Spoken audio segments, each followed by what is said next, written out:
Just give praise to God. Haleluya. Oke, saudara ready siap untuk mendengarkan firman Tuhan? Are you ready to feed? Amin. Alright. I'm so excited untuk membagikan apa yang Tuhan ingin bagikan. This is for GBC, tapi kalau ada mungkin saudara mungkin yang baru pertama kali join gitu dan mungkin mendengarkan dan saudara di bless, this is for you also, oke? Tetapi apa yang Tuhan telah depositkan ini, Tuhan telah berikan suatu kata. Biasanya Tuhan itu kalau misalnya pingin memberitahu kepada saya itu, dia itu biasanya kasih satu kata gitu. Something pop up in my mind gitu biasanya ya, one word or one phrase gitu ya. Dan it's by the Spirit. Saya nggak mendapatkan itu karena saya pintar atau saya bisa meramalkan atau saya bisa kayak pengamat analisa. Although I like to analyze things, sometimes saya mencoba untuk merasionalisasi, tetapi biasanya hasil-hasilnya ujungnya tidak ada yang rasional sama sekali. So I'm not an economic expert juga. Tetapi belakangan ini Tuhan tuh ada satu kata yang diulang. Dia bilang recession. Oke lah. Mungkin kalau saudara-saudara, ya benar itu pastor gitu. Nanti di dunia itu semuanya pada bilang ini resesi gitu ya. Bakalan terjadi resesi. Tanda-tandanya sudah ada gitu. Itu mah nggak perlu revelation daripada Tuhan gitu ya. Itu mah juga akan menuju ke sana. Itu kan cycle daripada ekonomi. Kalau ekonominya sudah mesinnya panas, udah bubble-nya terlalu tinggi, nanti abis itu kita akan mengalami yang namanya resesi. Kadang roda ada putarannya, kadang di atas, kadang di bawah. Oke? Nah, apakah hal ini berlaku juga untuk umat Tuhan, untuk gerejanya Tuhan? Jadi ada cycle-nya gitu, kadang naik, kadang turun, kadang naik, kadang turun gitu ya. Economic cycle itu apakah berlaku untuk umat Tuhan? Ini yang terjadi di seluruh dunia. Kalau saudara lihat belakangan ini, kadang-kadang itu kalau ingin melihat ya bahwa dari sisi negatifnya banyak sekali. Ada yang bilang, iya pastor benar gitu, jalanan udah tambah macet, terus habis itu bensin tambah mahal gitu ya. Semuanya kemana-mana tambah mahal, nyari pekerjaan susah. Ini sekarang harga-harga pada naik gitu ya ibu-ibu. Semua yang inflasi, harga cabai berapa. Tapi saya yakin Tuhan mau umatnya itu bukan melihat dari sisi negatifnya. Justru Tuhan ingin melihat bagaimana penyertaan Tuhan di dalam masa-masa yang sulit akan datang ini. Masa yang sulit itu pasti akan datang. Oke? Hujan itu turun, baik orang yang fasik maupun orang benar, hujan itu sama-sama turun. Gak membeda-bedakan, Tuhan tidak membeda-bedakan. Tetapi masa kesulitan ke depan itu pasti akan ada. Ini sama seperti, ini adalah pola, it's a pattern. Ada satu pola, sama seperti pada zamannya Yusuf ada 7 masa kelaparan, ada 7 masa kelimpahan, ada 7 masa kelaparan atau masa kekeringan. Dan ini is a global supernatural famine. Oke? Jadi ini sifatnya ini mendunia. Bukannya kita aja, tetapi seluruh dunia. Jangan pikir kota Jakarta aja gitu ya. Memang kota Jakarta belakangan ini tambah panas gitu ya. Oh iya pastor benar. Global warming, climate change. Oke. Ya, sama-sama kita ngalamin semuanya panas gitu ya. Tetapi ada masa kekeringan, ada masa kelaparan yang ada di depan ini yang akan terjadi di dunia. Semua mungkin lihat inflasi bertambah besar gitu ya, dan banyak orang mungkin akan kehilangan banyak pekerjaan gitu ya, kelaparan, kekeringan, kekurangan yang supernatural lack itu akan ada. Maybe ada yang bilang, oh ya ini benar ini karena startnya dari perang Rusia Ukraina gitu. Saudara tahu nggak? Waktu kita mencoba untuk merasionalisasi segala sesuatu, ya bisa aja masuk aja, but you're not listening to what God has in store for you. Karena apa yang Tuhan ucapkan itu adalah ucapan kehidupan. What the world is saying is just a fact. Itu tidak akan mengubah kamu. Tetapi ucapan daripada Tuhan itu akan mengubahkan kehidupan kamu. Because God's word is life. His word is life. Amin. Because it's birthed, itu lahir daripada roh. Dan roh itu adalah kehidupan. Roh itu adalah kehidupan. Roh itu bukan sesuatu yang mati. Roh itu, the spirit is alive. Nah, saudara, kalau saudara lihat dari definisinya aja, resesi ya. Tahu nggak definisi resesi apa? Ada yang mungkin tahu di sini mungkin banyak yang bisnis, banyak yang mungkin saham atau kayak gimana. Ya resesi itu harus 2 quarter itu GDP-nya itu minus di bawah normal. Oke. Ada juga yang bilang a period of economic decline di mana produksi, jadi ada suatu penurunan ekonomi di mana produksi, pekerjaan semuanya itu pendapatan itu jatuh di bawah normal. Nah, tetapi menariknya recession, kata recess itu artinya juga an act of receding. Sesuatu mundur, ada kemunduran atau retreat itu recess. Jadi to go back, to withdraw. The receding part of a wall juga sama. Tetapi, there's one definition yang saya juga kaget. Tahu nggak kata recession artinya apa? The act of restoring possession to a former owner. Jadi suatu tindakan, kejadian di mana milik yang seharusnya menjadi miliknya seseorang pada asalnya itu dikembalikan. Wow. This is a very, very interesting definition about recession. So, kalau kita melihat kayak begini, kita tahu Tuhan itu selalu in control. He is always in control. Neraca keadilan Tuhan itu tidak akan pernah tidak seimbang. Neraca Tuhan itu selalu seimbang. Karena Tuhan, neraca yang tidak seimbang itu kekejian di hadapan Tuhan. Neracanya Tuhan, keadilannya Tuhan itu akan selalu imbang. Di dalam ekonominya Tuhan, resources itu nggak dipindah-pindahin, satu pindahin ke yang lain dipindahin ke yang lain. Kalau ya yang suka nyari mungkin ya gitu ya pesugihan gitu atau kayak gimana itu misalnya yang berdoa di gunung gitu ya mungkin gitu perlu tumbal. Karena iblis itu bergeraknya dia tidak bisa menciptakan sesuatu dari yang tidak ada menjadi ada, nggak bisa. He is not a creator, he is a deceiver, dia itu penipu. Yang bisa dia lakukan adalah memindahkan kekayaan dari satu orang dipindahkan ke yang lain. Itu bisa terjadi. Well, that's the world economy, perekonomian dunia itu mengenai bagaimana mengatur, memanage resources yang ada. Jadi resources ini atau sumber daya ini cuma dipindah-pindahin aja. Dari yang kaya ke yang miskin. Dari yang miskin ke yang kaya. Bolak-balik gitu aja. Tetapi Tuhan beda. Ekonominya Tuhan itu tidak terbatas. It's always overflowing.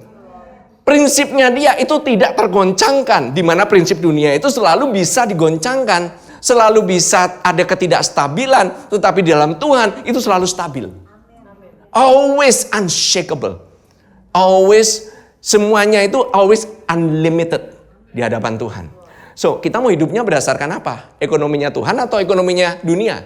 It's up to you. It's up to you. Oke? Nah, yang namanya selama resesi, itu kalau orang dunia bilang, kekayaannya itu cuma pindah.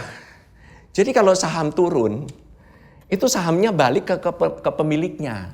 Jangan takut. Kalau orang ya, ada yang bilang gitu ya, prinsip saham itu ya, itu kuat-kuatan aja gitu loh. Kuat nahan. Kalau orang misalnya lagi di low gitu ya, orang pada sell. Oh, kalau yang tenang, kalau yang jago, dia akan diem. Biasa aja. Nanti juga naik lagi. Main long term gitu ya. Oh nggak bisa pastor, saya butuhnya sekarang. There's always ada kebutuhan pada hari ini. Always. Selalu akan ada kebutuhan. Selalu akan ada lack. Sebab itu Tuhan, dia ingin memenuhi your lack. Bukan berdasarkan Wall Street, bukan berdasarkan bursa efek, tetapi menurut kekayaan kasih karunia-Nya. Cara dia memenuhi kebutuhanmu. Bukan berdasarkan, oh iya, hari ini dolar berapa? Hari ini kursnya berapa? No, that's not the way God works. Amin? Tuhan itu punya pola. Jadi, yang namanya Tuhan punya aturan sendiri, bahwa kekayaan akan berpindah tangan, bahwa kekayaan bangsa-bangsa akan mengalir kepadamu, itu adalah suatu kepastian. Itu bukannya suatu PHP. When He bless you, the blessing shall remain. Selalu ada, selalu tetap. Tuhan itu enggak habis kasih berkat, oh ya kamu gara-gara ini, gua ambil berkatmu. No, God is not like that. Kalau kita orang tua di dunia kadang-kadang kayak begitu. Sekali ngasih gitu, oh iya dia sih nggak beres nih, gua ambil lagi fasilitasnya. Mungkin kalau orang tua di dunia, tetapi bagi Tuhan, dia always have resources, dia selalu punya sumber daya untuk memberkatimu. So do not worry. Jangan kayak orang gitu yang mendadak gitu ya, begitu dengar bensin naik gitu ya, mendadak semua antrian gitu ya, di SPBU penuh banget gitu. Emang besokannya gitu mendadak nggak ada? Enggak kan, tetap ada kan bensinnya kan. Cuman orang biasanya kalau udah tahu bensin naik gitu, kenapa semalam sebelumnya pada ngantri? Nggak efek juga, karena takut kan. Semuanya karena kekhawatiran. Takut kurang, takut nggak ada gitu ya. Terus mulai gitu pergi supermarket long line, ngantri semua saya lihat di Lotte Mart, ngantri semua kayak begitu. You know, that's not how the children of God, sons of God should live. Tuhan mau anak-anak Tuhan hidupnya berdasarkan dari ekonominya Tuhan. Amin. Are you sure waktu kamu nyanyi Christ is enough? Really enough? Are you really sure? Ini loh, when the rubber meets the road, waktu kita lagi ada masalah, waktu lagi kita nggak ada customer, sama sekali yang calling minggu itu, nggak ada orderan. You sure Christ is enough for you?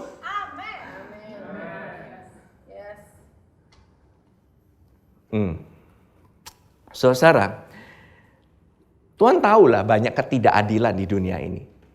Tetapi keadilannya itu selalu berlaku dimanapun, kapanpun. Itu selalu berlaku. Tuhan itu nggak pernah tidur, dia itu. Dia tidak pernah terlelap. Penjaga Israel tidak terlelap. Dia itu nggak buta terhadap ketidakadilan. He always knows. The justice itu, his justice, his pattern of justice, pola keadilannya itu nggak sama keadilanmu. Caramu adil sama dia yang adil itu beda, jauh dunia sama lain. Maunya adilnya untuk gue. Tapi kalau untuk yang lain, nggak usah, jangan dikasih yang kayak ginian, yang kayak gitu. Siapa lo? Who are you to dictate God? Yang sana tuh, sebenarnya dia nggak perlu tuh kaya-kaya tuh. Yang ini aja nih, mestinya pindahin sini-sini. That's how actually, the devil, iblis itu mencoba untuk, messing up with your mind. Dia itu berusaha untuk membuat kita ini tergantung dengan apa yang kita lihat selalu.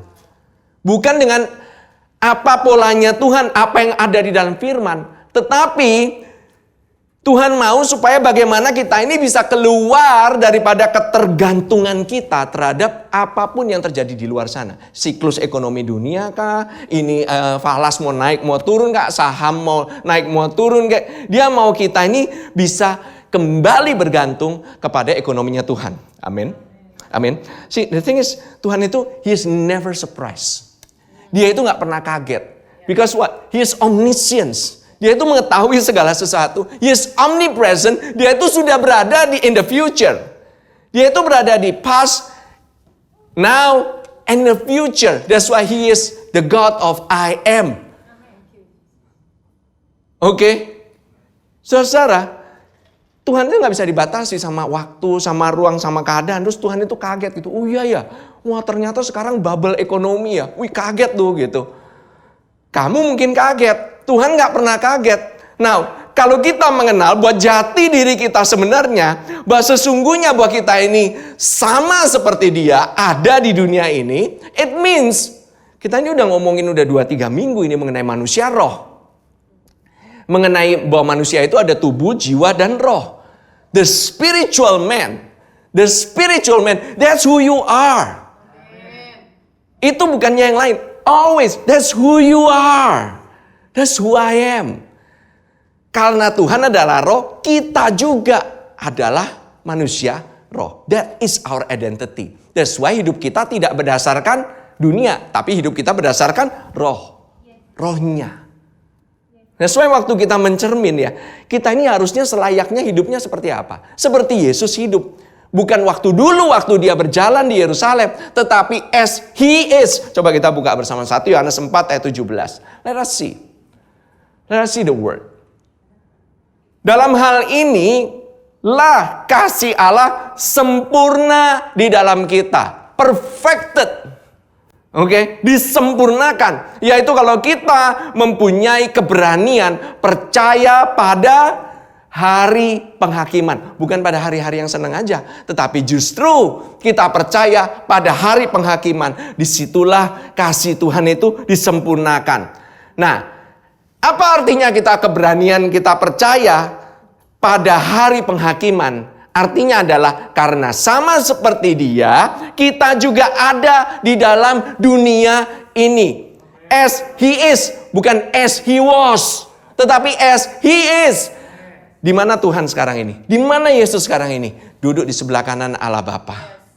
Seated on the right hand of the Father. That's where you are right now in this world. Kamu seated dong, duduk dong. Jangan begitu ngelihat masalah gitu, ikut berdiri-berdiri gitu. Mana Tuhan gue bantuin lu? Mana Tuhan gue bantuin? Gue gak sabar nih bantuin Tuhan biar cepet Tuhan masalah gue kelar gitu. Kapan nih gitu masalah ini? Mana antrian gue kapan Tuhan? Kapan nih antriannya? Kok gak nyampe-nyampe Tuhan? Gue gak sabar nih gitu loh. Gue kan yang penting nih sekarang ini udah kritis nih Tuhan. Kritis nih. Iya kan? Katanya kamu flowing gitu ya. Tapi kok kayak air ledeng gitu netes. Tes gitu. Why? Katanya kasih karunia-Nya berlimpah. Mana Tuhan? Where? Well, saudara, kenapa kok saudara bisa percayakan hal ini? Maka kita ini sesungguhnya karena Dia itu sudah bangkit. Dia itu sudah hidup. Duduk di sebelah kanan Allah Bapa. Dan roh kebangkitan yang sama itu ada di dalam kita juga. Amin. It's the same of the spirit of the resurrection. It's the same spirit loh. Roh yang sama, nggak beda. Rohnya Tuhan Yesus sama roh yang ada dalam kita percis sama. Percis sama. Tidak ada beda. Oh Tuhan Yesus kan 100%. Kita ya 99 lah. Enggak. Exactly the same. Karena dibilang yes. Itu posisi kita. That's why love itu bisa dimanifested. Mulainya itu karena love. Nah, terus gimana? Pernyataannya apa? Mengapa kita bisa ngomong demikian? Oleh karena di ayat sebelumnya 1 Yohanes 4 ayat 9 katakan, dalam hal inilah kasih Allah dinyatakan di tengah-tengah kita. Yaitu bahwa Allah telah mengutus anaknya yang tunggal ke dalam dunia. Supaya apa? Kita hidup olehnya. See, our life, ini kita hidup ya. Melalui Dia, bukan hidup karena kita sendiri, melalui karena kita sendiri. Tetapi hidup kita itu melalui Dia. Oleh karena Kristus. Dan ini sudah dinyatakan, sudah dimanifested. Manifestasi yang paling jelas, itu adalah bahwa Dia bukan hanya mati, tetapi Dia juga bangkit. Dan Dia duduk di sebelah kanan Allah Bapa. Dikatakan life di sana, hidup. Hidup di sana itu artinya zao. Zao dalam bahasa Greek-nya. Tahu nggak arti zao itu apa? Pertama juga bukan hanya hidup dan bernafas. Semua juga hidup dan napas. Hewan juga hidup dan napas. Tetapi the second definition yang saya dapatkan itu adalah to enjoy real life. To have true life. And worthy of the name. Wow. Terus kemudian active, blessed, endless in the kingdom of God. That's life. Can you realize bahwa kehidupanmu itu sebenarnya endless? Kehidupanmu itu blessed. Kehidupanmu itu aktif seharusnya. Berada di kerajaannya Tuhan. Berada di dalam gerejanya Tuhan. You are actively involved in the family. Saudara kalau ngelihat ya, dalam rumah nih ya, rumah. Kita kan GBC ini kita katakan bahwa kita ini adalah rumah. We are a home. Oke. Kalau ngelihat ada anak satu gitu ya, kelihatannya diem aja gitu, nggak aktif sama sekali gitu ya, you know. Itu rasanya kayak gimana sebagai bapak gitu atau ibu gitu. Mikirin, ini anak kenapa gitu.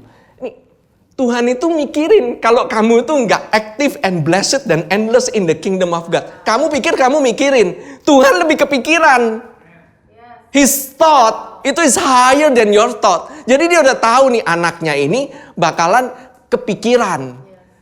Anaknya ini bakalan ketakutan pada hari penghakiman. That's why He gave Jesus Christ Dia nyatakan dengan sempurna, but you don't have to be afraid. Because who as he is, so are you in this world. Itu dia ngomong. As he is sekarang. Dia lacking gak sekarang? No, that's who you are. Dia stres gak duduk di sebelah kanan Allah Bapa? Enggak, that's who you are. Is he depressed? Dia depresi gak? Enggak. Tuhan Yesus pernah gak ngalamin resesi? In his life waktu dulu, yes. Itu terjadi kelaparan, kekurangan, kekeringan. Itu terjadi di zamannya Tuhan Yesus. But right now, gak ada yang bisa efek dia sama sekali. No man, no power, no anything. He is above all. That's who you are. Apakah dia penuh dengan hikmat? Demikian juga kamu. Apakah dia penuh dengan anugerah? Demikian juga kamu. Apakah Tuhan Yesus pernah bilang, aduh Petrus, gimana ya makanan hari ini? Kamu ada berapa duit? Coba lihat. Banknya Petrus kan paling kokai. Kaya. Wah ini mah bohir bayarin kemana-mana gitu ya. Ini bohirnya nih gitu, bos. Gimana bos duit hari ini bos? Keadaan saham gimana? Jual? Atau beli gitu? Enggak lah. Dia gak tergantung sama Petrus, dia gak tergantung. Terus dia juga gak tergantung sama Yudas juga yang megang duit. Meskipun ditilepin. Dia gak tergantung dari semuanya itu. Karena dia cuma ngelihat Allah Bapanya. Matanya tertuju kepada Allah Bapa. Waktu kita ada di gereja, mata kita tertuju kepada siapa? That's very, very important. Waktu itu Pastor Ferdi udah pernah bilang ya, kita ada manusia jiwa kita, manusia roh kita gitu ya, manusia tubuh kita gitu ya, you know. Nah, tahu nggak saudara-saudara, bahwa hanya melalui Yesus, melalui rohnya saja kita bisa mengalami true life loh. Kita nurutin tubuh kita, itu nggak akan pernah cukup. Kita punya satu mobil nih, bilang kurang. Kita punya satu di rumah gitu ya, punya satu anjing, maunya 2 anjing gitu, kurang gitu ya, nggak ada temen, kasihan gitu, ya kan? Kita punya satu investment gitu, maunya 2, 3, 4 gitu ya. Kita udah untung nih, lumayan nih, satu deal nih, udah untung nih gitu. Wah, kurang untungnya, kurang cuan. Gitu, cuan gua kurang gitu. Nah ini from where? It's from you seeing the body, not seeing the life. The spiritual life. Karena manusia ini sama dengan yang ada di atas sana. It's the same. Manusia rohnya itu sama. Inside of you is the same dengan dia. Gak ada yang salah sama sekali. It's all perfect. Tapi yang namanya jiwa ini lebih suka mendominasi tubuh. Lebih suka dia ini suka mendominasi, suka menguasai. Yang namanya jiwa ini suka menguasai kita. Dia ini kalau bisa jadi rajanya. Raja kecil yang namanya ada will, mind, and emotion. Ada keinginan, ada kehendak, ada perasaan, ada namanya intelligent. Semuanya itu dipikirin. Ya memori, yang waktu itu Pastor Iskandar juga sempat ngomong. Nah, ini yang menimbulkan banyak masalah sebenarnya. Masalah kejiwaan ini dimulainya dari sini semua. Mental health gitu ya. It's all starts from mental. Memang mental. Kebanyakan mental lo lama-lama lo. Dikasih firman Tuhan gak masuk lo. Mental semua. Karena mental lo banyak pingin menguasai semuanya. Harusnya manusia roh kita yang menguasai. Yet jiwa kita ingin menguasai semuanya. Our soul likes to dominate always. Nah, apakah Yesus pernah nggak ngalamin masa-masa kesulitan? Of course lah, dia pernah kok ada di bumi kok gitu. Kalau Yesus nggak pernah mengalami kesulitan, semuanya hidupnya kayak raja gitu ya. Ya dia pantas aja lah, dia nggak bisa ngomong lah gitu loh. Ya kan, dia bilang he has gone through everything. Ya, waktu Yesus hidup, Dia itu dijajah orang Roma. Orang Roma menjajah itu nggak kayak orang kayak sekarang itu ya sekarang kayak zaman Belanda. Katakanlah ada orang bilang kayak gitu. Kita masih kayak zaman orang Belanda gitu. Enggak. Zaman orang Roma kamu kan masih bebas kemana-mana kan. Mau beribadah juga bebas kan. Orang zaman dulu diliatin segala macam. Ngomong dikit salah langsung ditekan, langsung dicomot. Basically orang salah ngomong hilang aja. Can you imagine? Orang mau ngomong nggak bisa bebas, nggak ada kebebasan untuk menyatakan kehendak. Kelaparan juga ada di mana-mana. Krisis identitas, siapa sebenarnya negara mereka? Kematian itu pun sudah dilewati oleh Tuhan Yesus. Sampai mati pun dia udah lewat. Amin. Nah kita tahu bahwa Yesus itu sudah dimuliakan oleh Bapa. Dia itu sudah dimuliakan karena dia naik ke surga bersama-sama dengan Allah Bapa. Sebab itu selama kita ada di dunia, kita akan mengalami yang namanya hari penghakiman. Selalu. There is always krisis lah, kelaparan lah, penderitaan. Nah, tetapi di dalam Yesus kita pun mengalami kemuliaan. There is a hope of glory in Christ Jesus. Coba kita lihat ya mengenai bencana kelaparan. Benar nggak sih ada sih di perjanjian baru nggak? Ada nggak? Coba kita baca. Kisah Para Rasul 11 ayat 27 sampai 30. Dikatakan demikian. Pada waktu itu datanglah beberapa nabi dari Yerusalem ke Antioquia. By the way, di ayat sebelumnya dikatakan di Antioquia lah murid-murid ini disebut sebagai orang Kristen atau pengikut Kristus.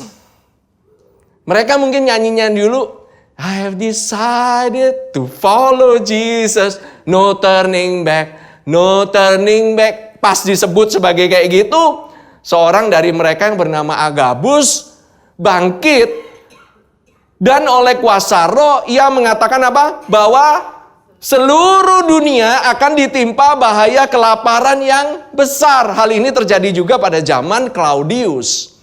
Lalu, apa yang dilakukan oleh murid-muridnya? Memutuskan untuk mengumpulkan suatu sumbangan sesuai dengan kemampuan mereka masing-masing dan mengirimkannya kepada saudara-saudara yang diam di Yudea. That's what the church do. They know where the family is suffering. Mereka ngumpulin dana, mereka membagi. Lagi masa pandemi itu masa kelaparan juga, itu ada resesinya. Justru di sanalah gereja Tuhan itu menabur. Bukan menunggu, menabur, ngumpulin. Kenapa? Kumpul, bagiin. Entar kurang pastor, entar kurang. I've proven, GBC selama bulan masa pandemi, saya bingung, bukannya tambah turun, naik. Bingung. Tuhan itu gak mau diutangin. Kita berbagi tidak mengurangi kita. We sow seed. Kalau kita bisa hidup sekarang ini, kalian bisa duduk sekarang ini ada di sini, it's because someone sow. Seseorang itu menabur. Setiap kursi yang kita dudukin saat ini ada yang menabur. That's why you're reaping sekarang ini. Saudara ini hidup karena sudah ada yang menabur terlebih dahulu. Saudara menuai saat ini karena sudah ada yang menabur. Nah saudara, dikatakan hal itu mereka lakukan juga dan mereka mengirimkannya kepada penatua-penatua dengan perantaraan Barnabas dan Saulus. Ini belum jadi Paulus, tetapi masih Saulus. Cuman ini benar-benar waktu itu terjadi. Nah, roh ini dapat menunjukkan apa yang terjadi di kemudian hari. That's why when you live by the Spirit, you know. It's better to live by the Spirit daripada hidup menurut hitung-hitungannya bursa efek. Nggak masuk tuh. Hitung-hitungannya ini analisa segala macam. Orang bikin planning nih. 2020, 2019 bikin planning ini itu. Iya udah persiapan mau pandemi. Toto brek semuanya habis. Nggak ada yang pernah menyangka sama sekali. Nobody expected that. Tidak ada satupun. Tetapi saya yakin gereja Tuhan itu tidak terkejut. Karena gereja Tuhan sudah siapkan. Tuhan sudah siapkan. Dan saya melihat sendiri kok. Yang Tuhan sudah siapkan itu lebih daripada cukup kok. You know there are people even in our church. Itu Tuhan siapkan, Tuhan udah prepare untuk memenuhi kebutuhan, untuk melanjutkan kehidupan mereka. Tuhan juga bisa supply melalui gereja. The first thing is the church should supply for their members. Itulah gunanya. Amin. Nah saudara, tahu nggak? Ini penting untuk relevansinya apa sih? Tahu nggak saudara, Agabus itu artinya apa sih? Belalang. Locust. Belalang itu melahap, itu menandakan ada sesuatu yang terjadi, gagal panen karena ada hama. By the way, this next few years, I feel like memang ada sesuatu hal yang bakalan terjadi di dunia perekonomian. Maybe it's a drop atau kayak gimana. Aduh pastor, jangan kayak doom and gloom lah gitu loh, apa itu ngasih kabar buruk. No, I tell you, that's what happened in the world. But we are not of the world. We are in the world, but we are not of the world. So kita ini hidupnya lain, standarnya beda, saudara. Ini kedua hal ini yang paling kritis itu bahan pangan sama bahan bakar. Itu dua hal ini paling penting. Kalau nggak ada ini nggak jalan tuh semua perekonomian. Sebab itu the supply chain ini goyang, semua ekonomi di seluruh dunia goyang. Dan dua-duanya ini, sumber daya ini, itu terbatas yang ada di dunia ini. Yet, Tuhan ingin memenuhi segala keperluanmu, bukan menurut apa yang ada di dunia ini, tetapi menurut kekayaan dan kemuliaannya dalam Kristus Yesus. Menurut kekayaan, according to the glory of His riches, the riches of His glory. Setahun ini kita ngomongin mengenai the glory of the latter house. Kemuliaannya Tuhan itu sanggup memenuhi kebutuhan kalian jauh lebih daripada apa yang dapat kalian doakan maupun pikirkan. Saudara nggak bisa menganalisa hal seperti ini. This is not by your intelligence, by dengan analisa, nggak bisa. Selama masa kekurangan, justru Tuhan ingin tunjukkan bahwa kita jangan bergantung sama hal-hal yang dapat digoncangkan dong. Baiklah kita semua bergantung pada yang tak tergoncangkan. The thing is, kemuliaan Yesus Kristus sendiri itu siapa sih? Gereja Tuhan. Amin. The glory of Christ is the church. Dan the church itu adalah suatu organisasi atau organisme ya yang tepatnya itu bertahan dan teruji melewati zaman. Gak ada yang pernah namanya church itu gak ada gitu. Selalu ada dari dulu waktu Tuhan Yesus dirikan gerejanya sampai sekarang. Udah lebih daripada 2000 tahun gereja Tuhan masih ada sampai sekarang. It always exists. Ini adalah hal yang tidak tergoncangkan. Karena apa? Yesus sendiri yang menetapkan bahwa alam maut, the gates of hell cannot prevail. Tidak dapat menguasainya. Ini janji yang gak ece-ece ini saudara-saudara. Gak main-main loh ini. Even the gates of Hades. Hades itu dunia orang mati. Itu tidak dapat menguasai gerejanya. The church will live forever. Orang yang ngejek terus gitu ya. Wah gereja ini diajekin, gereja itu diajekin, ini semua. Wah pokoknya ini, itu, they may be not there. Tetapi the church will always be there. Mau grace atau nggak grace, dua-duanya akan ada di sana. Tuhan itu sayang sama gerejanya. Dia sayang sama tubuhnya. Amin. Amin. Nah, masalahnya banyak orang masih khawatir. Dalam pemenuhan kebutuhan ini, dalam gereja Tuhan ini kita diingatkan apa sih sebenarnya yang Tuhan sudah berikan selama ini.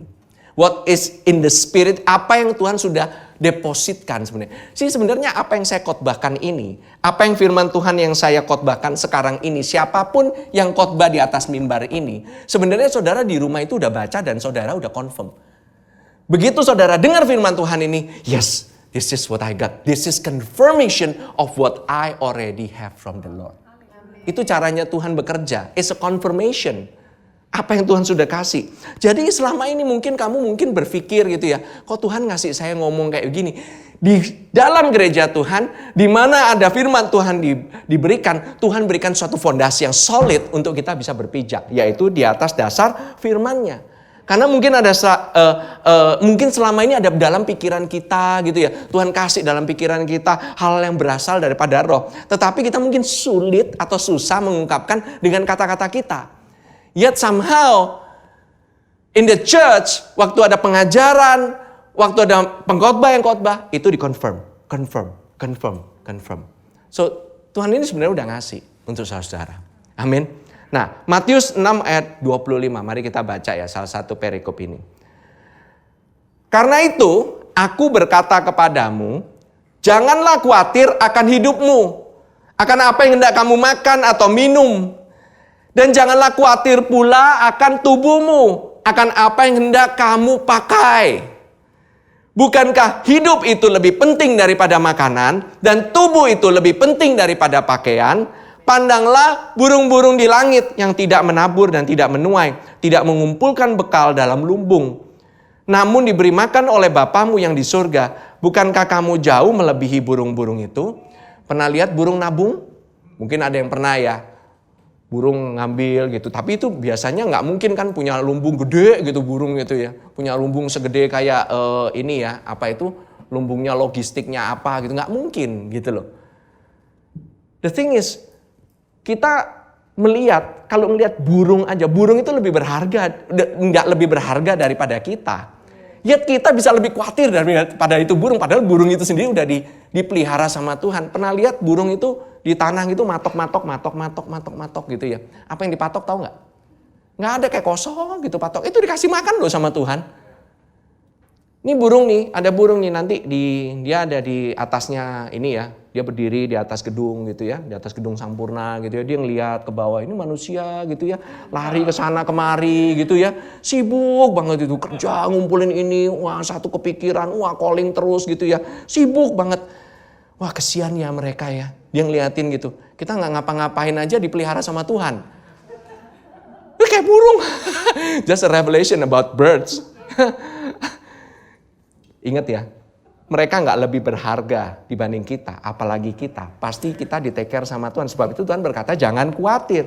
Manusia ini by the way ya bisa hidup loh tanpa makanan. Dia tanpa air itu nggak bisa hidup. Tapi manusia ini bisa hidup, dia itu nggak bisa bertahan lama lah. Tapi tanpa makanan sebenarnya bisa hidup kan. Jadi sebenarnya yang penting itu makanan atau hidup? Hidup lah, udah pasti lah. Ya kan yang penting kan hidup gitu loh. Bukankah dikatakan Bukankah tubuh kita ini lebih penting daripada pakaian?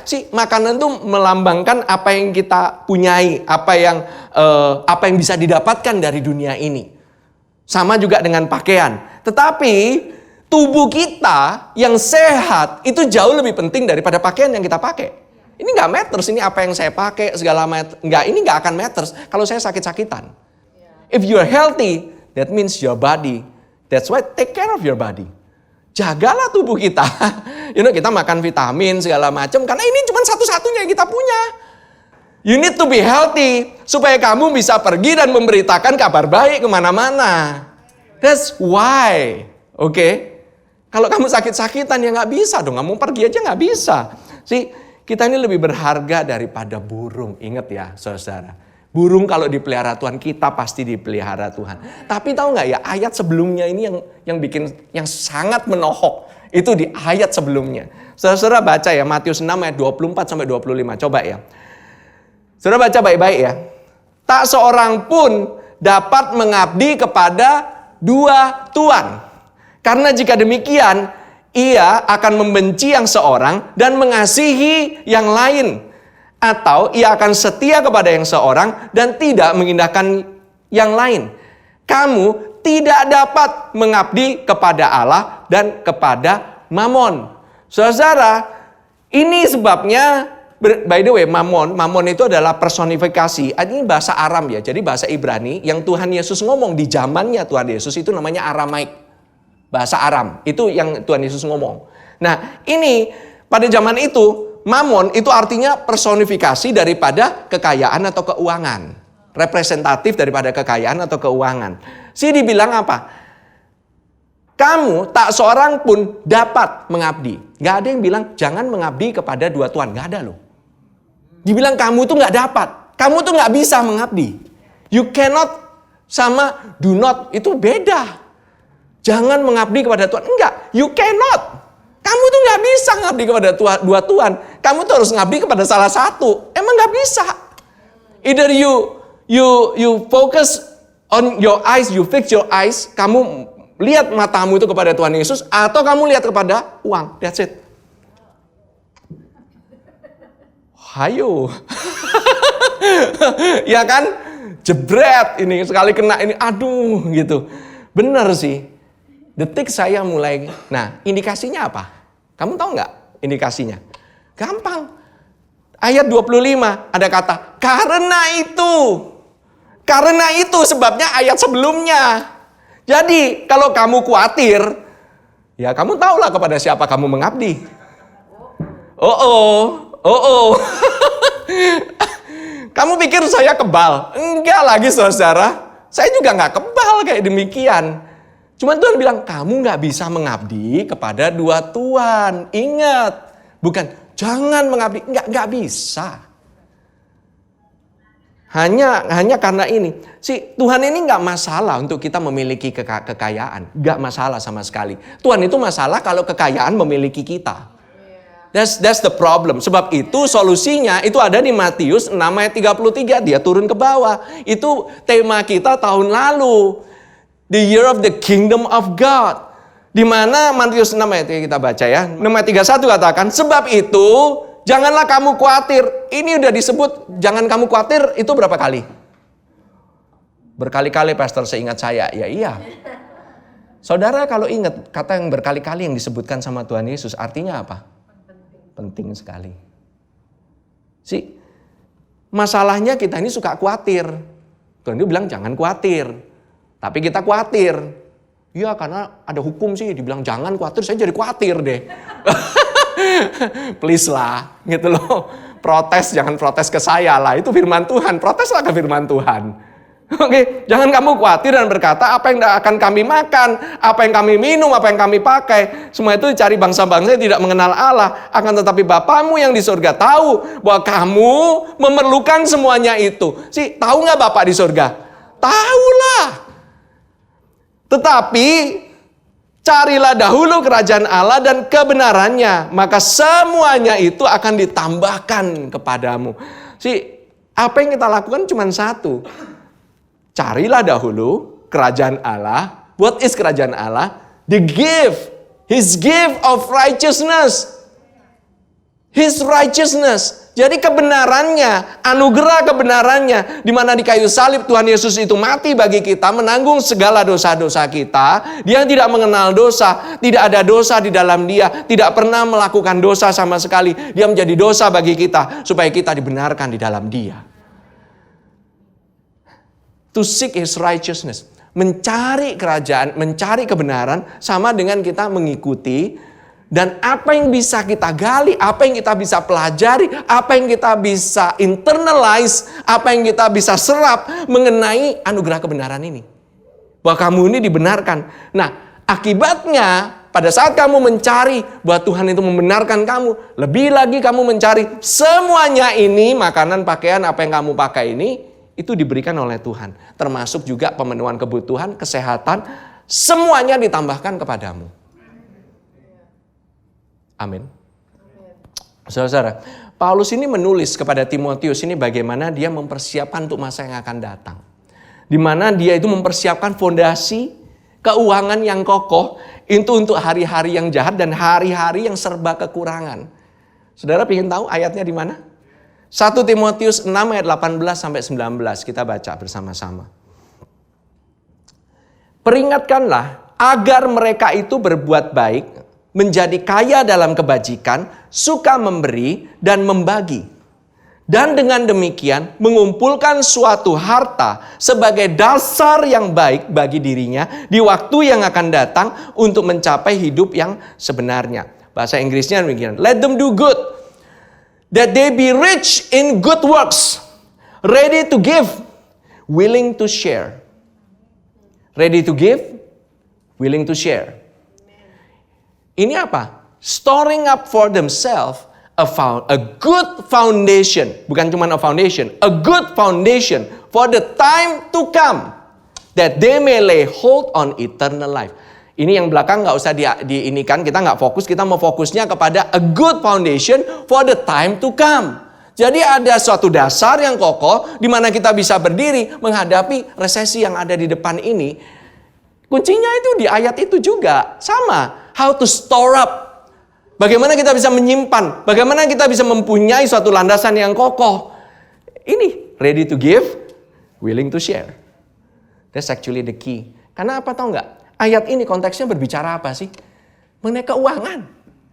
Ini nggak berbicara mengenai membagikan. Oh iya. Ready to give. The word of God. Enggak. Konteksnya keuangan. Karena ini berbicara di sebelumnya itu mengenai orang-orang kaya. Ini mengenai mengumpulkan dana. Untuk apa tahu nggak? Untuk saudara-saudara yang kekurangan di Yerusalem. Saudara baca sendirilah. 1 Timotius 6 ayat 18 sampai 19. Jangan mencoba menspiritualisasi segalanya. Semuanya dibilang, oh ya ini is the spirit maksudnya. No, ini konteksnya keuangan. Amin. Nah, dalam memberi dan berbagi, kita mengumpulkan harta sebagai dasar yang baik di waktu yang akan datang. Kita menabur ini untuk tuaian yang akan datang, saudara. Saat ini mungkin kita ini lagi hidup karena tuaian yang dulu. We live by the past sowing now. Tetapi, what about the future? Oke, apakah kita tetap menabur untuk kita bisa menuai di masa yang akan datang? Are we keep sowing? Nah, Tuhan berkata di kitab Kejadian pasal 8 ayat 22, selama bumi masih ada, itu nggak akan berhenti musim menabur dan menuai. Dingin, panas, kemarau, dan hujan, siang dan malam. Seingat saya, bumi masih ada. Jadi menabur dan menuai tetap ada. There's always sowing and reaping. Always. Gak ada kalian bilang, oh iya enggak gitu. Kalau zamannya Yesus beda gitu. Cuma nuai doang, gak ada nabur. Enggak. Sampai sekarang pun dunia masih ada. Selama bumi masih ada, kamu nabur, maka kamu akan nuai. Amin.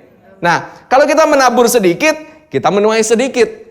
Ya kan? Itu yang dikatakan oleh Paulus. Kalau kita menabur banyak, kita menuai banyak.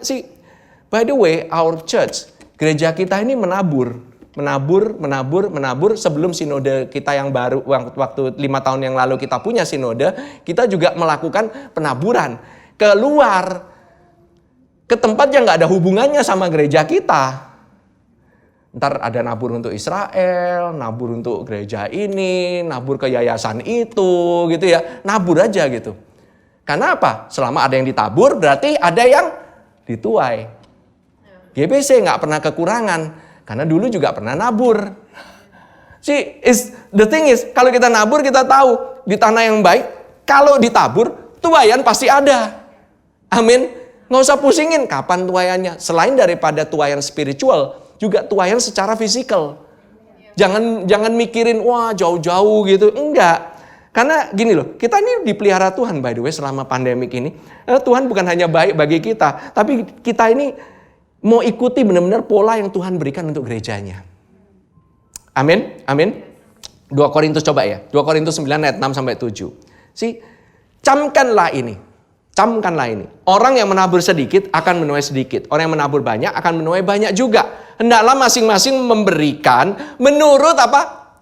Kerelaan hati. Jangan dengan sedih hati atau karena paksaan. Sebab Allah mengasihi orang yang memberi dengan sukacita. Konteksnya bukan spiritual ini. Ini jelas-jelas pemberian ini. Ini konteksnya pemberian. Kepada orang-orang yang berkekurangan waktu itu. Amin. Keuangan. Nah, coba dilihat di pasal sebelumnya. Kenapa kita bisa ngomong kayak begini? Karena 2 Korintus 8 ayat 9 katakan, karena kamu telah mengenal kasih karunia Tuhan kita, Yesus Kristus, bahwa Ia yang oleh karena kamu menjadi miskin, sekalipun Ia kaya, supaya kamu menjadi kaya oleh karena kemiskinannya. Dulu saya berpikir, oh ini maksudnya miskin secara spiritual. Ya dong, miskin secara spiritual. Tuhan Yesus di sana itu, Tuhan Yesus pernah nggak miskin secara spiritual? Pertanyaan saya tanya ya sekali lagi. Tuhan Yesus miskin secara spiritual pernah nggak? Nggak pernah lagi. Yang pernah terjadi apa? Miskin secara fisikal. Kenapa? Kita telah mengenal kan kasih karunia-Nya. Kita tahu, kita kenal kasih karunia karena Tuhan Yesus telah mati di atas kayu salib. Kita tahu bahwa Yesus itu nggak pernah miskin secara spiritual. Di mana dia menjadi miskin? Di atas kayu salib. Di atas kayu salib, dia itu telanjang, bugil. Tubuhnya tidak ditutupi sama sekali karena pakaiannya lagi diundi. Semuanya itu lagi diundi. Dia nggak ada sama sekali. Tidak ada apapun yang melekat di tubuhnya, duit pun nggak ada sama sekali. Pernah nggak kamu kayak begitu? Nggak pernah kan? Tuhan Yesus have gone through that. Supaya apa? Supaya kamu oleh karena kemiskinannya menjadi kaya. Ini bukannya, oh iya pastor, ini khotbah prosperity gospel kah? Teologi kemakmuran?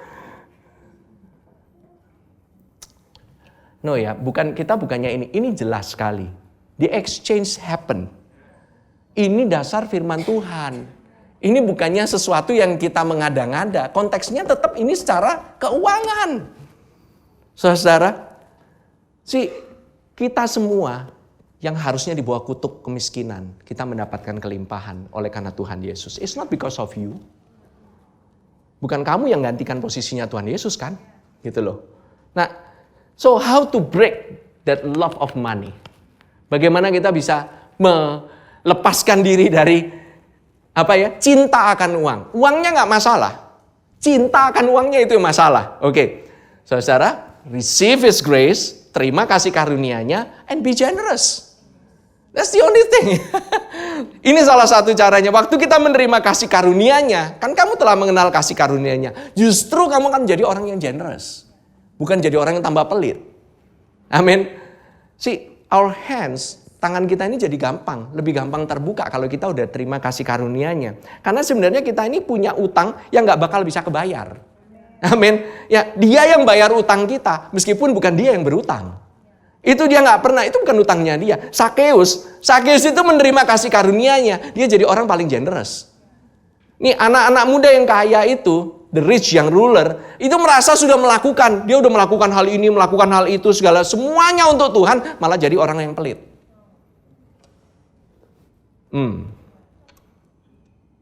Saya mau saudara hati-hati ya dengan pengajaran yang berkata, oh iya cuman Tuhan Yesus itu baik, kita nggak perlu beri apa-apa untuk dia sama sekali. Sometimes there are things like that. Memang betul dia itu baik.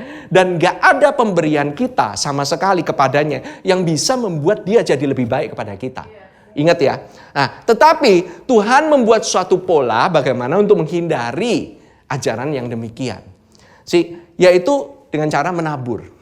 Menabur dengan memberikan apa? Persembahan, persepuluhan kita. Itu adalah cara Tuhan untuk kita bisa menabur di tengah masa kekeringan. In the time of famine, dulu Ishak menabur. Abraham juga sama.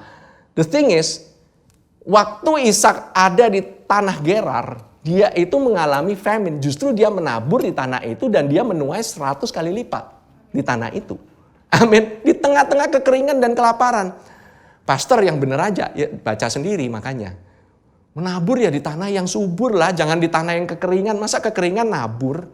Ini enggak. Di tengah kekeringan, Tuhan punya pola. Sekali lagi ya, God's pattern different from the pattern of the world. Justru malah kekeringan, justru malah nabur. Wow. Kita tahun ini berbicarakan memakai polanya Tuhan ya. Di kitab di mana bait-baitnya Tuhan yang ada, bait Nehemia, yaitu di kitab Hagai. Kita buka ya, sama-sama ya. Jadi ini saya berbicara dari sisinya bait Tuhannya. Ini bait Tuhannya, by the way, the temple of Nehemiah. Tempelnya, bait sucinya Nehemia. Yang sebelumnya bait sucinya Salomo. Salomo itu punya kejayaannya. Yes, it's great. It's greater. Tapi setelah 70 tahun dalam pembuangan, orang Israel ini kembali ke Babylon. Dari Babylon kembali ke Yerusalem. Dan waktu Nehemia menjadi pemimpin, by the way, dia ini pemimpin ini dia anak-anak muda. He is the youngsters di Yerusalem. Dia ini minta raja untuk membangun bait Allah kembali. Nah, tapi ada rintangan nih. Ada yang namanya halangan. Ada orang-orang yang bersama-sama di pembuangan. Mereka ini menjadi bagian daripada orang-orang pembuangan, meskipun bukan orang Israel, tapi mereka ini adalah bagian dari the exiled one. Nah, bersama-sama dalam pembuangan ini balik lagi ke Yerusalem. Namanya Sanbalat dan Tobia. Saudara mungkin pernah dengar, Sanbalat dan Tobia. Itu makanan apa, Pastor? Ya, Sanbalat dan Tobia. Itu makanan Jepang itu mungkin. Bukan. Mereka justru apa? Kesal. Karena orang Israel itu peduli sama keluarganya, sama bangsanya sendiri. Mereka tuh kesel. Sanbalat dan Tobia ini musuhnya orang Israel. Coba kita buka ya bersama-sama ya. Nehemia 2 ayat 10. Katakan, ketika Sanbalat orang Horon dan Tobia orang Amon, pelayan itu, mendengar hal itu, mereka sangat kesal. Karena ada orang yang datang mengusahakan kesejahteraan orang Israel. Tahu nggak arti nama Tobia adalah apa? Tobia itu artinya God is good. Tuhan itu baik. Tov is good. Yah, Tov Yah. Tov Yah, Tov Yahweh. Tov is good. Oke? Kalau di Israel, kalian kalau pagi-pagi dengar boker tov gitu ya. Ingat ya, itu bukannya boker. Boker tov itu artinya good morning. Nah, good. Tov itu good. Jadi God is good. Ini Tobia. Namanya Tobia, tapi dia musuhnya orang Israel. Wow. Sanballat dan Tobia itu musuh daripada anak-anak Tuhan. Sebab pertama-tama Nehemia waktu dia bangun tembok Yerusalem, justru mereka ngolok-ngolok. Wah, iyalah nanti ada rusa, itu bakalan rubah itu lewat kena temboknya aja udah jatuh, dikata-katain. Nah, saudara, kalau ada orang yang mengolok-ngolok saudara, jangan balas dengan mengolok-ngolok. Kalau ada orang yang nyinyir sama saudara, jangan balas nyinyirin balik, digibahin balik. Oke, tetap fokus sama Tuhan aja dan panggilan Tuhan. Si Nehemia ini selalu mandang kepada Tuhan dan kepada panggilannya Tuhan kepadanya, yaitu apa? Dia harus bangun Yerusalem dan bangun rumah Tuhan. That's it. Jangan ikut-ikutan rame gitulah kayak netizen. Oke, ada suatu kejadian yaitu di mana ini ada satu imam di bait Allah ya. Ini udah dibangun nih ceritanya. Udah dibangun nih baitnya Nehemia. Ada imam namanya Imam Eliashib. Eliashib itu dia ini punya tanggung jawab. Tanggung jawabnya itu di bilik-bilik rumah Tuhan, chambers. Itu ada 1, chambers 2, chambers 3. 3 chambers, bilik. Tetapi ini ngomongin chambers yang di ketiga. Chambers bilik yang ketiga. Itu ternyata ini si Eliashib ini punya hubungan sama Tobia. Imam punya hubungan sama Tobia. Coba kita baca Nehemia 13 ayat 4. Tetapi sebelum masa itu Imam Eliashib yang diangkat untuk mengawasi bilik-bilik rumah Allah kami dan yang mempunyai hubungan erat dengan Tobia. Dia ini punya hubungan. Ini orang KKN sama Tobia. Ini Nehemia 13 ayat 5 ada terus. Menyediakan sebuah bilik besar bagi Tobia itu. Di biliknya rumah Tuhan disediakan bilik yang besar untuk Tobia. Sebelumnya orang membawa bilik itu ke dalam bilik itu apa? Korban sajian, kemenyan, perkakas-perkakas dan apa? Persembahan persepuluhan daripada gandum, anggur dan minyak yang menjadi hak orang-orang Lewi, para penyanyi dan para penunggu pintu gerbang dan persembahan khusus bagi para imam. Tobia itu dibawa sama imam ke bilik besar. Bilik itu satu-satunya yang menyimpan perpuluhannya orang Israel. So it's a big chamber. Yaitu yang digunakan apa? Untuk kehidupan orang-orang Lewi, yaitu pelayan Tuhan. By the way ya, waktu kamu menyembah Tuhan, kamu tuh, we are the Levites when we actually praise Him, we worship Him. Kita ini sebenarnya apa sih? Kita ini sedang mengingatkan Bapa akan Tuhan Yesus. We remind Him of Jesus Christ, of the sacrifice of Jesus Christ. That's why we worship Him. We remind Him of His Son. Oke. Nah, jadi apapun sebenarnya persembahan kita itu mengingatkan Bapa tentang Yesus. Apapun persembahan kita, remind Him of the Son. Waktu kamu mengucap syukur, memberi persembahan itu mengingatkan Bapa betapa bahwa kamu itu menghargai sekali pengorbanan Yesus. That's how precious. Dan itu dikatakan korban yang harum bagi Tuhan. Every offerings that you give, itu is a sweet smelling aroma. Oke? Sweet smelling aroma bukan ada di tempatnya babi bakar atau di nasi campur doang. Itu juga sweet smelling aroma. Di mana para istri-istri suka memberikan korban bakaran kepada suaminya. But your husband is no God. Okay. The thing is, Eliashib dia memberikan Tobia bilik itu karena Nehemia saat itu lagi nggak ada di Yerusalem. Jadi ini kelewatan. Tobia itu lagi nggak ada. Nehemia 13 ayat 6 sampai 7. Coba dibaca. Terusin ya. Ketika peristiwa itu terjadi, aku tidak ada di Yerusalem. Karena pada tahun ke-32 pemerintahan Artasasta Raja Babel, aku pergi menghadap raja. Tetapi sesudah beberapa waktu aku minta izin dari raja untuk pergi. Lalu aku tiba di Yerusalem dan melihat kejahatan yang dibuat Eliashib untuk keuntungan Tobia. Sebab bagi Tobia ini telah disediakannya sebuah bilik di pelataran rumah Allah. Ayat ini berbicara apa sih mengenai zaman ini? Dimana kita ini sebenarnya Tuhan ini mau bawa kita ke dalam biliknya yang penuh dengan segala pemenuhan kebutuhan kita.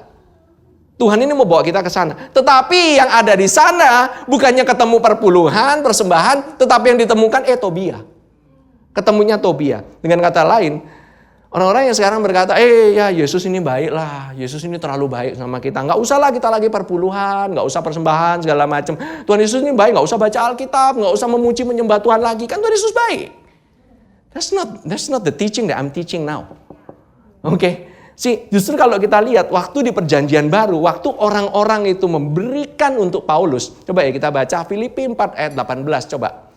Ada? Kini aku telah menerima semua yang perlu daripadamu, malahan lebih daripada itu. Aku berkelimpahan karena aku telah menerima kirimanmu dari Epafroditus, suatu persembahan yang harum, suatu korban yang disukai dan yang berkenan kepada Allah. Epafroditus nggak bawain Paulus babi panggang bangka. Enggak. Dibilang ini korban yang harum, persembahan yang harum. Enggak, duit. Dia ini kirimin uang ke Paulus, tapi dikatakan di sini apa? Persembahan yang harum. Suatu korban yang disukai dan yang berkenan kepada Allah. Whatever you give, itu adalah korban yang disukai oleh Allah. Wow. Kita ini bukannya diharuskan untuk memberi. We get to give. And we are so blessed to give. Kita ini dengan hati yang penuh ucapan syukur mau ngasih tahu. Nggak dipaksa-paksa. Bukan masalahnya maksa. The thing is, dikatakan pemberian itu adalah persembahan yang harum, korban yang disukai oleh Tuhan. Hari ini, puji-pujian penyembahan, persembahan dan persepuluhan dari kita itu adalah korban yang harum bagi Tuhan. Karena apa? Mengingatkan dia akan pengorbanan Yesus di atas kayu salib. Terlalu sering lah kita ini melihat ya pengajaran kasih karunia ini jadi buruk gara-gara ada pengajaran yang bilang Tuhan baik, nggak perlu baca Alkitab, nggak perlu lagi terlibat sama ini gereja, nggak perlu gitu. Well, we have connection with churches. Even kita juga have connection with other churches. Bukan cuma ini aja. Yesus sebagai kasih karunia-Nya itu standarnya kita. Amin. This is our standard. Dan kita mengacu kepada standar itu karena apa? Dengan Roh Kudus, bukan dengan kekuatan kita. Kalau kita mengacu kepada standarnya Yesus pakai kekuatan kita ya, habislah kita. Nggak bisa. Di bawah kasih karunia-Nya, hubungan kita dengan Tuhan itu dinamis. Sangat dinamis. Hubungan itu nggak statik, dinamis, bergerak. Ada interaksi, ada penyembahan, pujian, ada pemberian, ada saling sharing, ada perpuluhan. Nah, perpuluhan ini adalah salah satunya. No, I have to speak about this, about perpuluhan. Saya mesti ngomong. Because this is bukan untuk for the sake of this church. Bukan cuma ini. It's the sake for your sake. I don't want you missing on the blessing of God.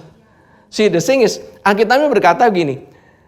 Ibrani 7 ayat 21. Ibrani 7 ayat 21 katakan. Tetapi ia dengan sumpah diucapkannya oleh dia yang berfirman kepadanya, Tuhan telah bersumpah dan ia tidak akan menyesal. Engkau adalah imam untuk selama-lamanya.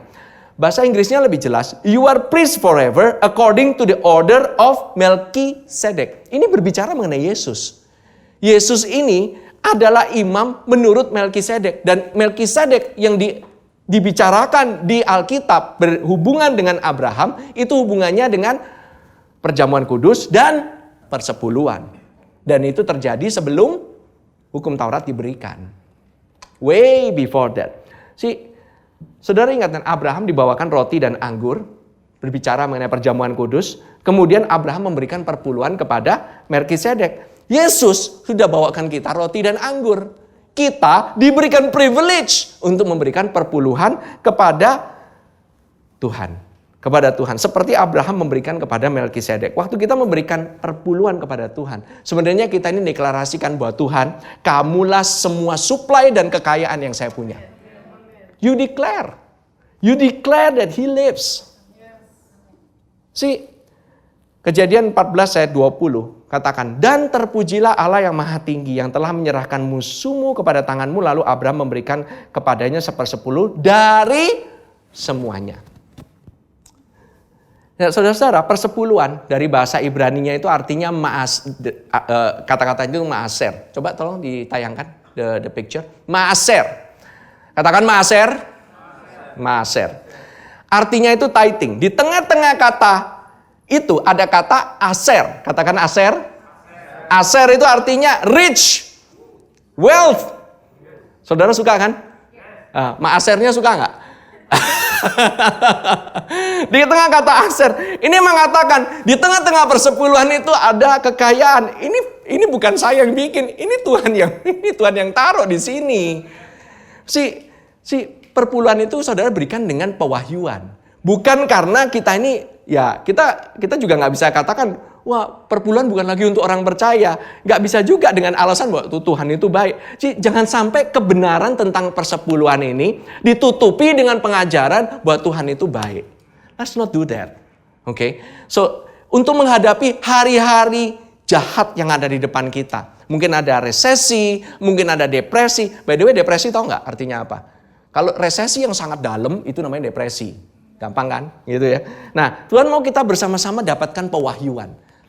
Let us give out of revelation. Bukan out of obligation. Kamu tuh nggak harus untuk membeli. Kalau kamu nggak dapat pewahyuannya, do not give tithing. It's okay. It's fine. Gereja Tuhan tetap dipelihara kok. Tetapi jangan sampai karena gini loh, kalau Tuhan mau percayakan kita pewahyuan tentang persepuluhan ini, kalau kita bisa dipercayakan soal uang ini, maka Dia bisa mempercayakan the real treasure. Apa? Manusia. It's the soul. The soul. Untuk Nehemia 13 ayat 8 sampai 12, yuk kita lanjutkan. Aku menjadi sangat kesal, lalu kulempar semua perabot rumah Tobia keluar bilik itu. Kemudian kusuruh tahirkan bilik itu. Sesudah itu kubawa kembali ke sana perkakas-perkakas rumah Allah, korban sajian dan kemenyan. Juga kudapati bahwa sumbangan-sumbangan bagi orang-orang Lewi tidak pernah diberikan. Wow, this is bad. Sehingga orang-orang Lewi dan para penyanyi yang bertugas masing-masing lari ke ladangnya. Aku menyesali para penguasa, kataku, mengapa rumah Allah dibiarkan begitu saja? Lalu kukumpulkan orang-orang Lewi itu, kukembalikan pada tempatnya. Maka seluruh orang Yehuda membawa lagi persembahan persepuluhan dari gandum, anggur, dan minyak ke perbendaharaan. Saudara mau bawa gandum, anggur, minyak kemari, ya nggak apa-apa. Cuman lebih praktikal kalau dijadiin uang gitu loh. Ya kan lebih gampang, tinggal transfer itu di depan kursi itu ada tupret gitu ya kan. So easy now to give offering. Nggak sulit gitu loh. Ya kan? Bukan masalahnya bukan itu. The church ini gereja Tuhan ini tetap Tuhan ini pelihara dan jaga. Bukan dengan saya, oh ya makanya ya ingat ya. By the way, remember. Tuhan tetap sayang kepadamu meskipun kamu tidak memberikan persepuluhan sama sekali. God still loves you so much. Oke? Cuman kenapa? Perpuluhan ini bukannya utang yang harus kamu bayar balik kepada Tuhan. Tetapi apa? Benih yang kamu taburkan. God wants you to sow the seed. To sow that seed. Ingat ya. Kita ini membiarkan rumah Tuhan dengan cara apa? Mengacukan soal persembahan dan persepuluhan.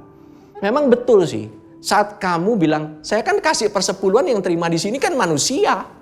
Nih, Ibrani 7 ayat 8 sampai 10. Dan di sini manusia-manusia fana menerima persepuluhan. Dan di sana ia yang tentang dia diberi kesaksian bahwa ia hidup. You give here, you testify that he is alive to everybody. Maka dapat dikatakan bahwa dengan perantaraan Abraham dipungut juga persepuluhan dari Lewi. Ingat ya, yang berhak menerima persepuluhan sebab ia masih berada dalam tubuh bapa leluhurnya ketika Melkisedek menyongsong bapa leluhurnya itu. Kata menerima di sana, menerima ya, menerima. Jadi menerima persepuluhan itu present passive participle. Keep receiving artinya. Jadi sampai sekarang menerimanya masih ada. Efeknya masih ada. Waktu kita berikan kepada Tuhan persepuluhan, kesaksian buat Tuhan Yesus itu masih sampai hidup sampai sekarang. Karena Abraham persepuluhan, maka generasi setelahnya Lewi cicitnya dia, cicit kan ini kan, diberkati. So when you give tithing, you are actually blessing your generations. Bukan cuma sekarang loh, turun-temurun sampai ke bawah-bawah. Waktu engkau perpuluhan, semua generasi yang ada di bawahmu itu juga diberkati. Termasuk not just spiritual blessing, also material blessings. Kamu nabur, pasti kamu nuai. Amin. Nah, saudara, waktu kita ini jangan khawatir. Karena Tuhan ini mau memenuhi kebutuhan kita. Karena apa? Tuhan ini care sama anak-anaknya.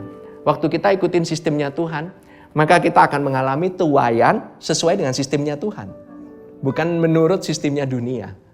Saudara nggak pernah tahu apa yang bakalan terjadi in the future juga kan. But right now the word of God udah menyatakan there is a way out of that system. Kalau untuk kesehatan tubuh, Tuhan berikan apa? Roti dan anggur. Untuk masalah ekonomi, Tuhan belikan apa? Persepuluhan. See, that's how simple it is. That's how that prinsip daripada tithing ini itu tidak tergoncangkan sampai sekarang. Bukan hanya untuk menghidupi daripada gereja dan orang-orang yang membutuhkan, tetapi for your life and for your generations to come. I have to preach this. Saya harus nyatakan. Saudara boleh tanya sama teman-teman saudara, sama saudara-saudara, berapa kali saya bicara mengenai tithing dalam tahun ini? So little. Saya bukannya pastor yang bicara, oh ya duit karena GBC lagi penuh, oh ya GBC lagi pingin bangun gedung gitu. No, we still here. Tapi kita tahu ada teman-teman kita juga yang di luar sana juga perlu juga to listen to this good news. Saudara mau kan banyak yang pingin dengerin kan kabar baik ini kan? Banyak yang saudara pingin kan teman-teman kita juga diberkati di luar sana. Seneng gak saudara ngelihat kalau kemarin minggu lalu kita bisa sama-sama dengan teman-teman kita, bahkan yang baru-baru kita ikut potluck sama-sama. Saudara mau potluck lagi? Mau ya? Oke. Last month, this month ya, akhir minggu, ya pastors tolong perhatikan ya ini ya. Akhir bulan ini kita mau potluck lagi. Oke, let's have sharing ya together gitu loh. Saya senang sekali gitu, karena Tuhan ini benar-benar itu memberikan vision gitu ya. Apa yang saya lihat, benar-benar apa yang Tuhan mau untuk gereja Tuhan. Itu supaya apa? Supaya kalau ada makanan bisa di-sharing sama yang lainnya. Potluck is about sharing. Bukan cuma sharing berbagi gini, tetapi ada hal di mana saudara-saudara dan saya sendiri aja diberkati loh. Dengan banyak orang yang saya ketemu pada saat saya lagi sharing di sana, pada saat saya lagi potluck sama-sama, makan bersama-sama. That's why Tuhan Yesus itu demennya makan. The thing is, saudara harus tahu bahwa pemenuhan kebutuhannya Tuhan Yesus selama ada di tangannya Dia, Jesus ini always keep giving. Whatever that you give, Dia ini akan give balik dan Dia akan keep giving, keep giving, keep giving, keep giving. Jadi murid-muridnya cukup apa? Kembali kepada Dia, bawain semua. Itu yang terjadi di 2 ikan, 5 roti. Nah kan saya suka kebalik nih, nasinya sama lauknya selalu banyakkan lauknya. Tapi itu yang terjadi saudara-saudara. In his hands, it multiplies. Di tangannya Yesus selalu multiply. Nggak pernah ada di tangannya Yesus investmentmu gagal. Nggak pernah. You sow to Jesus, He will multiply. Always. Nggak pernah akan miss. Amin. Are you blessed? Mari kita bersama-sama kita bangkit berdiri. Tidak pernah ada suatu yang namanya kerugian untuk follow Jesus. Justru lebih daripada apa yang dapat kita pikirkan maupun doakan. Apapun yang kamu tabur, pelayananmu, waktumu, keuanganmu. Maybe your kids, mungkin anak-anakmu yang melayani. Mungkin waktu dengan keluarga yang mungkin engkau harus sacrifice. Or waktu, pekerjaan yang mungkin engkau harus korbankan sedikit. Tapi gak sebanding dengan apa yang engkau tuai. Selalu gak sebanding. Tidak akan pernah sebanding. Pemenuhan kebutuhannya selalu melebihi. Selalu melebihi. Always overflow. Gak pernah ada yang kurang. Kalau engkau saat ini mungkin melihat bahwa dirimu saat ini mungkin kok banyak sekali hal-hal yang mungkin lacking. Ada supernatural lack. Just look to Jesus, pandang kepada Yesus.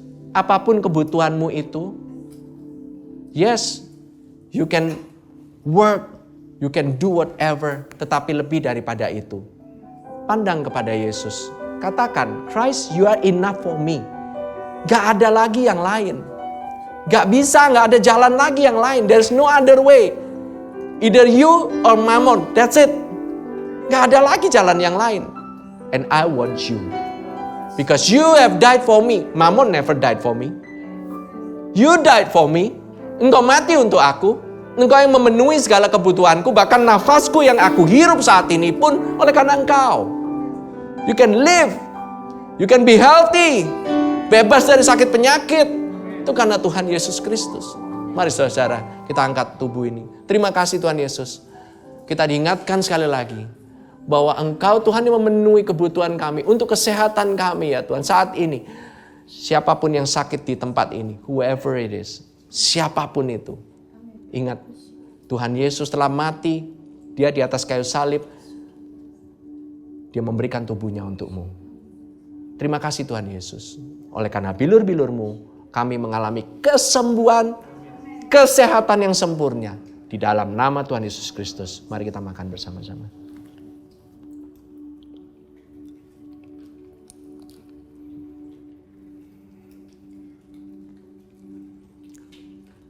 Thank you Jesus. Mari kita angkat cawan yang berisi anggur ini. Terima kasih Tuhan Yesus oleh karena darah-Mu. Darah yang menebus segala kesalahan dan dosa-dosa kami. Darah yang menebus kami dari kutuk kemiskinan, kutuk kekurangan. Oleh karena Engkau melalui diri-Mu. Oleh karena Engkau menjadi miskin di atas kayu salib, maka aku menjadi kaya. Terima kasih Tuhan Yesus. Tak sebanding kasih-Mu ya Tuhan. Apa yang dapat kami berikan tak sebanding ya Tuhan. Tetapi sungguh ya Tuhan, kami menghargai pengorbanan-Mu di atas kayu salib. Dan oleh karena darah-Mu ini, kami semua boleh hidup dalam kebebasan, kemerdekaan, dan kehidupan yang sesungguhnya. The true life you have received from Him. Mari kita minum bersama-sama dalam nama Yesus.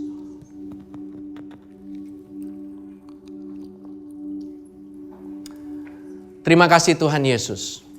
Dimanapun kau berada, kalau engkau pada hari ini mendengarkan firman Tuhan ini untuk pertama kalinya.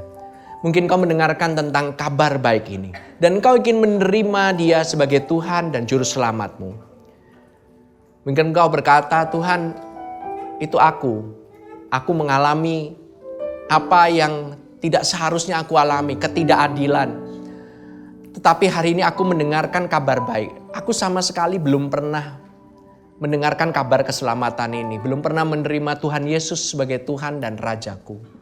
Pada hari ini saya memberikan kesempatan untuk saudara-saudara yang ada di tempat ini maupun yang mendengarkan secara online. Untuk bisa berdoa bersama-sama dengan saya. Terima kasih Tuhan Yesus. Pada hari ini aku menerimamu sebagai Tuhan dan Juru Selamatku. Terima kasih Tuhan Yesus, Engkau yang menjaga kehidupanku. Memenuhi kebutuhanku. Bahkan mempersiapkan masa depanku. Kehidupanku terjamin di dalam-Mu ya Tuhan. Untuk selama-lamanya Engkau adalah Tuhan dan Rajaku. Dan Engkau adalah Bapakku. Aku selalu mempunyai hubungan denganmu. Tidak pernah aku lepas daripadamu. Tidak pernah ditinggalkan aku. Terima kasih Tuhan Yesus. Kau telah menebus dosaku. Sekali untuk selama-lamanya. Dalam nama Tuhan Yesus Kristus. Amin. Apabila saudara-saudara telah menerima kasih anugerah kebenaran ini, saudara-saudara bisa bertumbuh dalam pengenalan akan kasih Kristus. Saudara bisa menghubungi para ushers, para pastors yang ada di tempat ini, para leaders, untuk bisa mengenal lebih dekat lagi akan kasih dan janji-janjinya yang ajaib itu dalam kehidupanmu. Mari saudara-saudara, kita angkat tangan kita bersama-sama, kita menerima berkat daripadanya. Terima kasih Tuhan Yesus yang baik. Engkau memberkati kami dan melindungi kami. Sungguh Engkau selalu menyinarkan wajah-Mu kepada kami. Tidak pernah Engkau berpaling daripada kami. Engkau menyinarkan wajah-Mu kepada kami dan kebaikan kemurahan belaka yang aku terima. Your grace upon grace.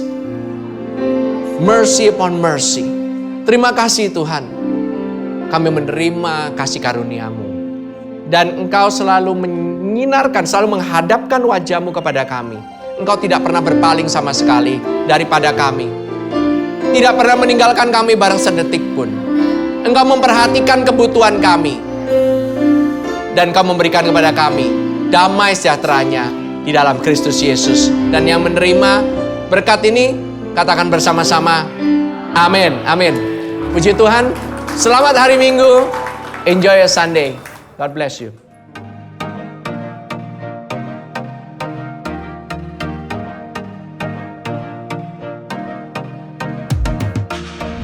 Terima kasih untuk saudara sekalian yang telah mengikuti ibadah GBC Jakarta bersama kami. Kami berharap saudara sekalian diberkati dan disegarkan oleh firman Tuhan yang telah disampaikan pada hari ini. Pastikan saudara mensubscribe channel YouTube kami dan ikuti terus update dan informasi GBC Jakarta di akun resmi media sosial kami di bawah ini. Shalom, Tuhan berkati.